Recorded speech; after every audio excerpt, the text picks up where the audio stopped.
What's going on, guys? I want to go into more in depth on subjects that I found were actually pretty important to this game mode. There are different mechanics, and if you're somebody that's used to playing just a lot of regular Crucible or Skirmish, it definitely has a different feel. This mode is more of a series of openers. It's like getting first blood 5 times in a row in order to win the match, and I found that opening rush was one of the most important times during a match. It sets the tone, it sets the tempo, and it lets people know that you're going to be on them. And all the best teams that I played were always rushing. Anytime I lost a match, it was definitely on my side of the map, and that taught me a lot about this map. Just like the last, there's actually a lot of ways to shotgun and to snipe.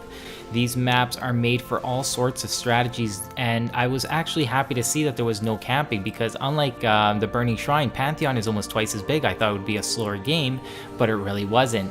But we're actually jumping into the clips that I need to talk about, so let's first get into this 3 versus 1 scenario. It's actually very important for certain reasons on both sides of the fence. I found that if you end up being the 1 person versus 3, you always want to go for the revive regardless of the consequences. If you happen to die, so be it, because in all likelihood you were going to die anyways. 3 versus 1 is extremely hard. The only time that you actually want to take an engagement that's 3 versus 1 is when you have your special yourself. That's always a game changer. You can definitely use that to take out 3 people, especially if you have one of the supers that lets you free roam. Now, the reason that you don't want to let these situations drag out is because you're allowing the opposing team to charge up their supers. That's 3 of their characters versus 1 of yours. And having 3 specials versus 1 is always a big deal in this game type. So usually you want to close out the game quickly.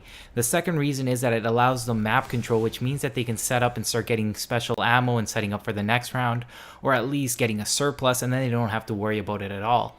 I know at some points during the match, I'll actually be like, oh, hold up. 30 seconds goes by, I get some more sniper ammo, and then we continue our pushes. Now, this is just so you guys can see how much super energy you can actually end up getting by just dragging out a match. It makes a big difference on the super bar. And the next thing I want to talk about is supers and heavy ammo, and they definitely are something that are intertwined. Usually the special timings do coincide with the heavy ammo timings, but not always the case. Heavy ammo comes out on the 3rd round, so if anybody happens to go 2-2 and then play for the 3rd, that's technically the 5th round. So you can see how it can actually be down the road, and most people will have their supers. The decision is do you use it earlier on, or do you wait until the heavy ammo? And the strategy that I suggest to you guys is to send 1 to one location and 2 guys to the other.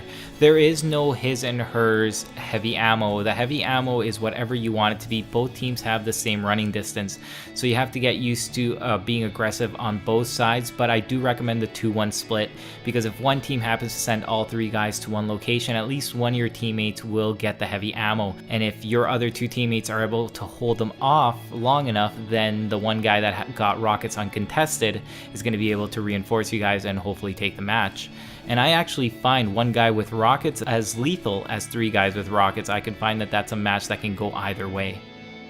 So the job of the lone wolf is to just buy time. If you happen to be engaged by 2 or more players, you just want to buy time until your team comes in, because you're going to give them a good call out, letting them know what kind of resistance to expect, and they're going to do the same for you.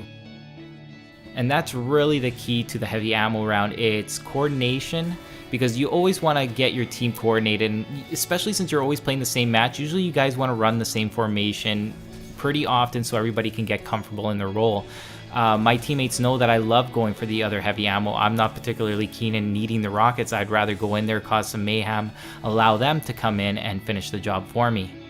And when we're using rockets, I found that specials should be held on to if you didn't get any heavy ammo, because the fact is that rocket launchers just negate supers. It puts you back on an even playing field. So I urge you in the side of caution when you're going to be using a super when people have already gotten their heavy ammo. I typically find that if you're going to use a super, you want to use it before anybody gets the heavy ammo. Use it to actually grab it yourself, or just bypass it altogether and go after the other guys. Because I know a lot of times the temptation to actually go grab the heavy ammo is really high, and that's usually the downfall to a lot of people. So really watch out for these supers during the heavy ammo round. I can't stress enough how many mistakes I've seen done during the heavy ammo round because there's so much pressure and it gets people's adrenaline going when they know that there's heavy ammo coming.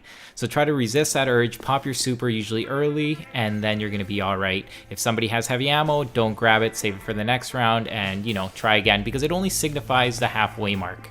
It's only the third round, guys. Hold off until the next and then use your super there, and also try to coordinate it with your other teammates. Rushes were super important, but also knowing when to pull back. That's all Trials of Osiris is. It's a game of push and a game of pulling back and letting your teammates relocate around you, gaining advantages and recognizing areas of danger. The respawns on characters can be very fast. At first death, it's only 3 seconds, so you have to be ready to relocate and go to the advantageous spots. You can notice that I've been doing a lot of running, but that's what keeps them on their toes. That's what makes the callouts that they make unreliable. Their other players are going to be questioning, why are you calling them out when they're here, when they're actually there?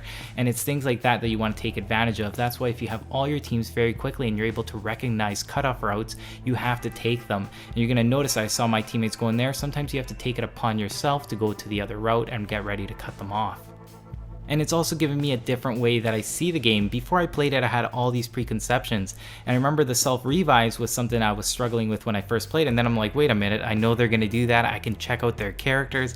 I can check out their build. I can check out their intellect. I can actually predict when they're going to have their special based on how much intellect they have, what round it is, and how many kills they've gotten. And that gives me a significant advantage. Now we know that maybe we're going to have to leave a shotgun right beside them, and that's worked before. And there's so many things that you're going to realize. And I'd like to go more in depth. If you guys have some questions, leave it in the comments, because there's really a lot to the Trials of Osiris. There's the openers, there's the builds. If you guys haven't ran into this, there is actually a grenade build with a team where they all have double grenades, and they also, some of them are also running the gear that lets them respawn with grenades, so when they die they have those initial grenades. And it's actually a vicious build that I think is definitely viable, top tier build.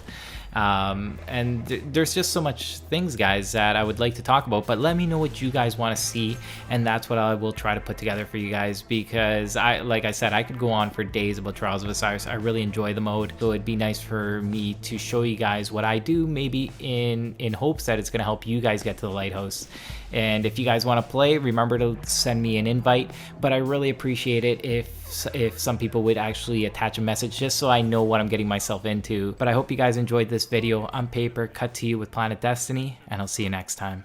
Nice work.